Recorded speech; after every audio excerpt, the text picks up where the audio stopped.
ಅಣ್ಣ ನಮಸ್ತೆ. ಮಠೇಂದ್ರ ಮನು ಮಾತಾಡ್ತಾ ಇದ್ದೀನಿ. ನಾನು ನಿಜವಾಗ್ಲೂ ಸತ್ಯ ಹೇಳ್ಬೇಕು ಅಂದ್ರೆ ನಮ್ಮ ತಾಯಿ ಅಣೆ, ನನ್ನ ಕರೆ ಮೇಲೆ ಅಣೆ, ನಾನು ಉದ್ದೇಶಪೂರ್ವಕವಾಗಿ ನಾನು ಮಾತಾಡಿದಣ.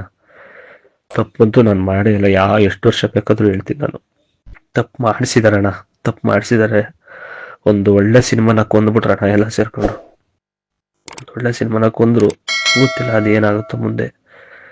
ಬಟ್ ಎಲ್ಲರೂ ಬ್ಯಾನ್ ಹಂಗೆ ಹಿಂಗೆ ಅಂತ ಎಲ್ಲ ಹೇಳ್ತಿದ್ದಾರೆ. ನೀವೆಲ್ಲ ಮನ್ಸು ಮಾಡಿದ್ರೆ ನಿಜವಾಗ್ಲೂ ಮತ್ತೆ ಎಲ್ಲೋ ಅಂತ ಜೀವನ ಕಟ್ಕೋತೀನಿ.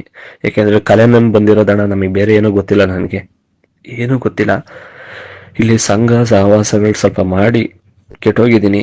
ಇನ್ ಮುಂದಕ್ಕೆ ಯಾರ ಸಹವಾಸ ಬೇಡಣ. ನಾನು ನೆಮ್ಮದಿಯಾಗಿ ಜೀವನ ಮಾಡ್ತೀನಿ. ನನ್ನ ಕಲೆ ಏನ್ ನಂಬ್ಕೊಂಬಂದೆ ಅದನ್ನೇ ನಂಬ್ಕೊಂಡು ಜೀವನ ಮಾಡ್ತೀನಿ.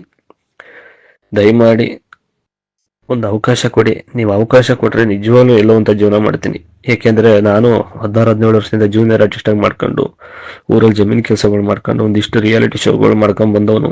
ಇಷ್ಟು ಕಷ್ಟಪಟ್ಟರು ಯಾರು ನಮ್ ಗುಂಡಿ ನಾವು ತೋಡ್ಕೇಳಲ್ಲ. ಇದು ನನ್ನ ಕೆಟ್ಟ ಟೈಮಿಗೆ ಇದೊಂದಾಗಿದೆ. ನೀವೆಲ್ಲ ಕ್ಷಮಿಸಿದ್ರೆ ನಿಜವಾಗ್ಲೂ ಅಣ್ಣ, ನಮ್ಮ ಫ್ಯಾಮಿಲಿ ಎಲ್ಲ ಚೆನ್ನಾಗಿ ನೋಡ್ಕೊಂಡು ಮುಂದಕ್ಕೊಂದು ಒಳ್ಳೆ ಬುದ್ಧಿ ಕಲಿತೀನಿ. ತುಂಬಾ ಬದಲಾಗ್ತೀನಿ ಅಣ್ಣ. ನಿಮ್ಮ ಹೆಸರು ಹೇಳ್ಕೊಂಡು ಎಲ್ಲೋ ಅಂತ ಅನ್ನ ತಿಂತೀನಿ. ದಯಮಾಡಿ ಕ್ಷಮಿಸಿ ಕ್ಷಮಿಸಿ ಕ್ಷಮಿಸಿ ಪ್ಲೀಸ್ ಅಣ್ಣ. ರಿಕ್ವೆಸ್ಟ್, ತುಂಬಾ ರಿಕ್ವೆಸ್ಟ್ ಅಣ್ಣ, ತುಂಬಾ ಖಂಡಿತ ಅಣ್ಣ, ಖಂಡಿತ. ಫ್ಯಾಮಿಲಿ ಎಲ್ಲರೂ ಚೆನ್ನಾಗಿ ನೋಡ್ಕೋತೀನಿ. ತುಂಬಾ ಬದಲಾಗಕ್ಕೆ ಅವಕಾಶ ಮಾಡಿಕೊಟ್ಟಿದ್ರಲ್ಲ, ಅದೇ ನನ್ನ ದೊಡ್ಡ ಪುಣ್ಯ. ನಿಜವಾಗ್ಲೂ ಅಣ್ಣ ತುಂಬಾ ಖುಷಿ ಆಗ್ತಿದೆ. ನಿಜವಾಗ್ಲೂ ಜೈಲಿಂದ ಆಚೆ ಬಂದಾಗ ತುಂಬಾ ಡಿಪ್ರೆಷನ್ ಅಲ್ಲಿ ಇದ್ದೆ. ಎಲ್ರು ಮೀಟ್ ಮಾಡ್ಬೇಕು, ಆಶೀರ್ವಾದ ಆಗಬೇಕು, ಏನೇನ್ ನಡೆದಿದೆ ಅದೆಲ್ಲ ಹೇಳ್ಬೇಕು ನಿಮ್ಮ ಹತ್ರ ಅನ್ಕೊಂಡೆ. ಬಟ್ ಎಲ್ರು ಬ್ಯುಸಿ ಇದಾರೆ ಅಂತ ಗೊತ್ತಾಯ್ತು. ಹಂಗಾಗಿ ಚಾಟ್ ಮಾಡಿದೆ ಅಣ್ಣ.